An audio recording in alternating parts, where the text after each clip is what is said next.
तो दोस्तों सबसे पहले आपने एक पीवी शीट लेनी है और इसे आग की मदद से आपने बैंड कर लेना है।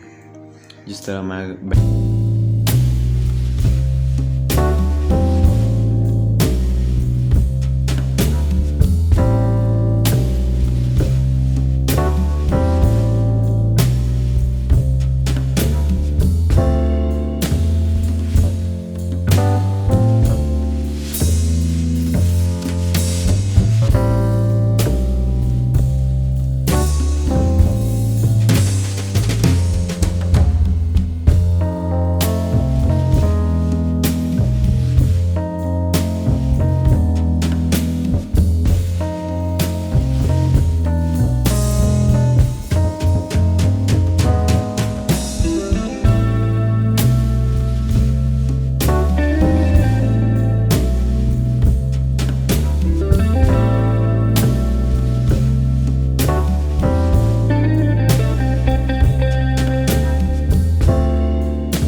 तो दोस्तों मैंने ये वाला गियर इस ट्रैक्टर में यूज़ किया है। इंशाल्लाह नेक्स्ट वीडियो में इसकी मैं वर्किंग वीडियो आपको दिखाऊंगा। तो इसलिए अपने चैनल को सब्सक्राइब करना है और नोटिफिकेशन को ऑल बेल पे कर लेना है।